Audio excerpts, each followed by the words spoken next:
Channel Status Theory, Episode 24. When elite families send their children to a $60,000 a year private school, they're not primarily buying better teachers. The evidence on whether elite private education produces meaningfully superior academic outcomes when controlled for student background is more complicated than the school's marketing suggests. What is not complicated is what those schools actually deliver: access to a social network that is worth far more than any class curriculum. This is the central secret of elite private education. The diploma is real, but the real product is something else entirely. And understanding what that product is explains a lot about how wealth and status reproduce themselves across generations. The most important thing an elite private school sells is not teachers, facilities, or SAT prep. It is the roster.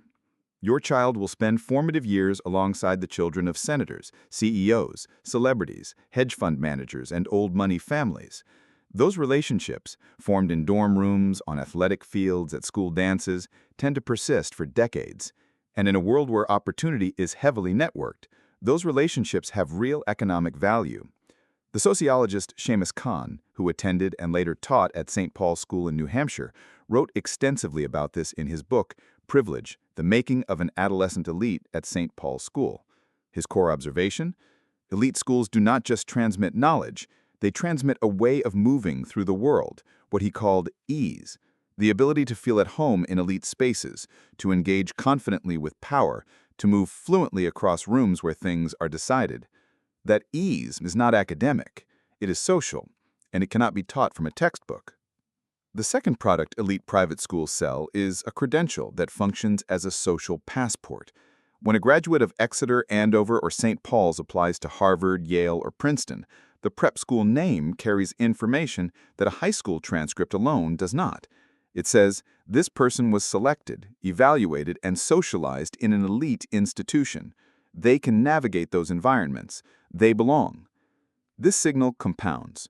Prep school to Ivy League to Wall Street or law firm to board membership, each step is easier because the previous step provided social proof of belonging. The credential is not just about knowledge, it is about demonstrated membership in the world of other credentialed people. The economist Carolyn Hawksby has studied the returns to attending elite colleges, and the data consistently shows that a significant portion of the wage premium attributed to elite schools comes from the network and credential signal, not the educational content itself. The same logic applies one level below, at the elite prep school level. Elite private schools transmit something harder to name: a culture of belonging. The hidden curriculum at schools like Eton, Groton, or Exeter include manners, deportment, the appropriate level of confidence for any room, when to defer and when to assert, which cultural references matter and which to ignore, and how to behave around power without appearing intimidated or obsequious. This is not taught in class. It is absorbed in common rooms, at chapel, in the specific rituals of school life. The uniforms are not about equality.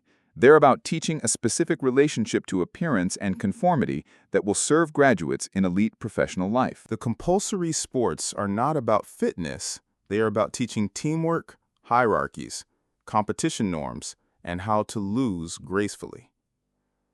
Pierre Bourdieu's concept of social capital is useful here: the aggregate of actual or potential resources linked to the possession of a network of relationships.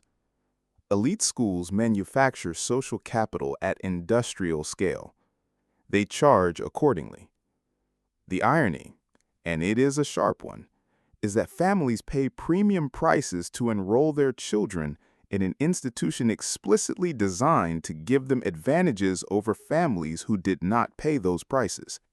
If the network and credential are the real products, why do the schools and the families insist it is about education? 2 reasons. First, the education framing is defensible.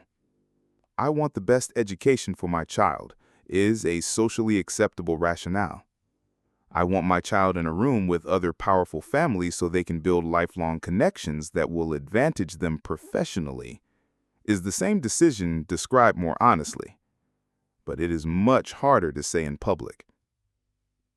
Second, the education is not fake.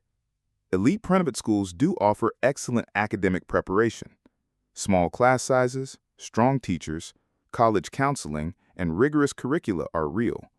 The claim is not the students learn nothing. The claim is that the learning is not the primary purchase. It is the justification for the primary purchase. This dynamic is reinforced by the schools themselves, which lead their marketing with academic outcomes, college placement data, and Nobel laureate alumni. They know what to say, but the parents writing the checks know what they are actually buying. Research by economist Raj Chetty and colleagues found that children of wealthy parents who attend elite universities are dramatically more likely to reach the top of the income distribution, and a substantial part of that advantage is attributable to the network and social environment, not academic content. Elite private schools are one of the most efficient status reproduction machines ever built. They take the children of the privileged, immerse them in a culture of belonging, credential them through a chain of elite institutions, and deliver them to a network that will open doors for the rest of their lives. The education is real, but it is the package, not the product. The object is expensive. The signal is priceless. If you want to keep decoding how status reproduces itself, subscribe to Status Theory. New episode every week.